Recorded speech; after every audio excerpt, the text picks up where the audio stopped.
Un acceso a la realidad. Capítulo 2.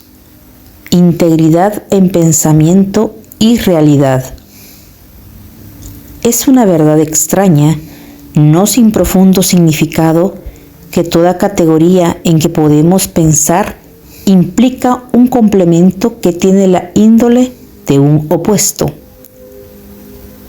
Estamos bien familiarizados con el gozo y el sufrimiento, el saber y la ignorancia, el día y la noche, la vida y la muerte, y muchos otros pares de opuestos dentro de nuestra experiencia.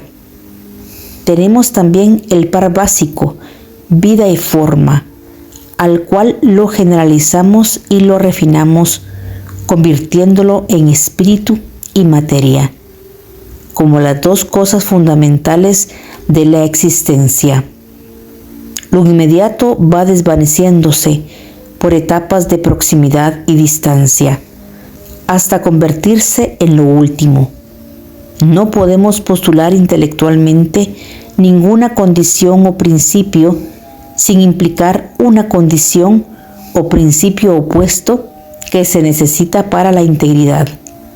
Opuesto no en el sentido de conflicto, sino de antinomia.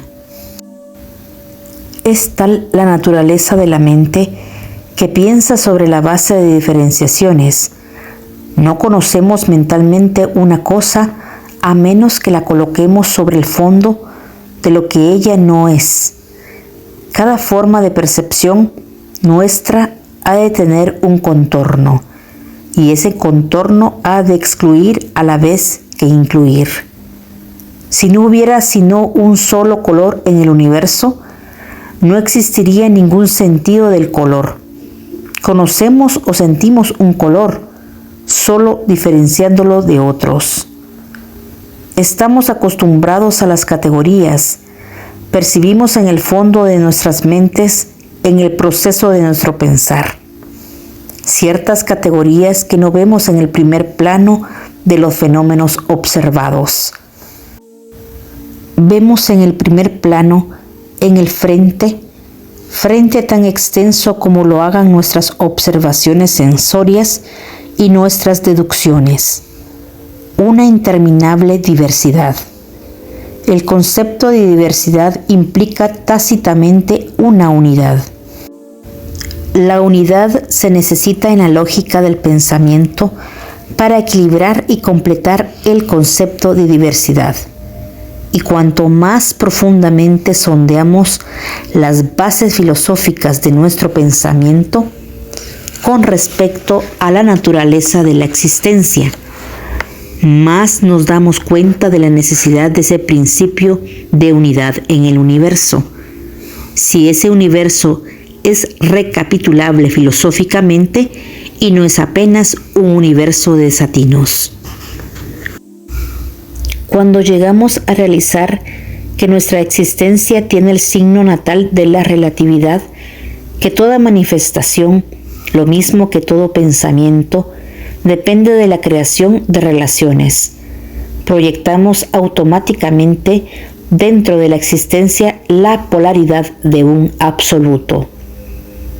De nuevo tropezamos aquí por un paso del pensamiento, con un par primordial del complementarios, a saber, lo absoluto y lo relativo, en el que lo relativo es lo manifestado y lo absoluto lo inmanifestado.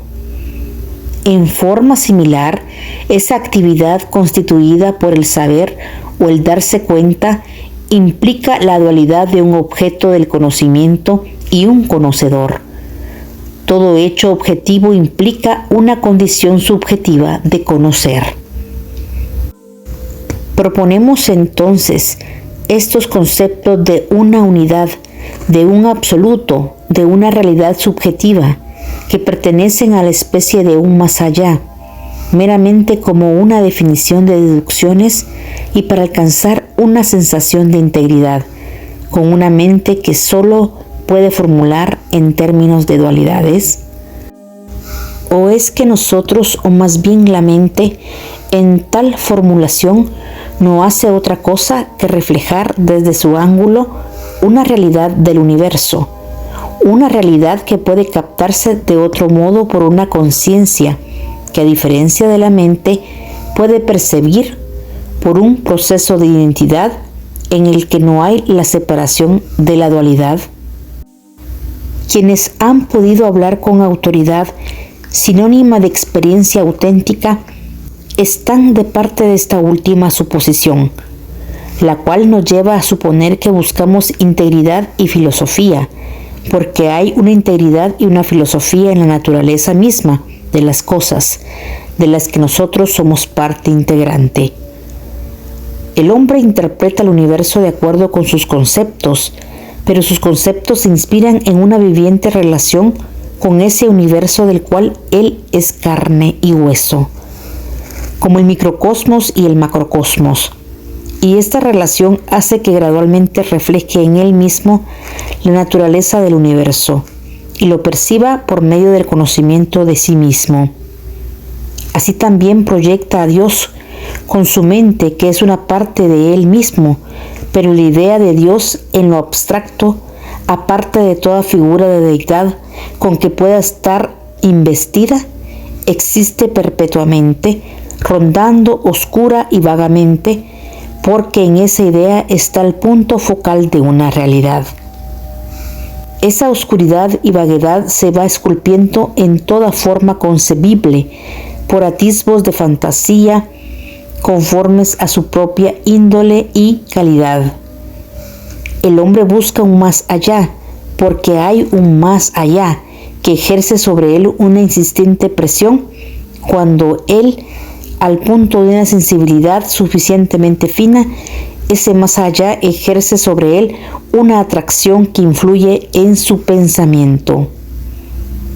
Una hipótesis no está necesariamente en desacuerdo con la realidad, ni siquiera si se envuelve, como en el caso de la relatividad de Einstein, conceptos que tienen más de símbolo que de experiencia. Suponer una realidad que contiene categorías de concepto que son una necesidad lógica para nuestras mentes, mucho menos puede considerarse como un acto de pura fantasía.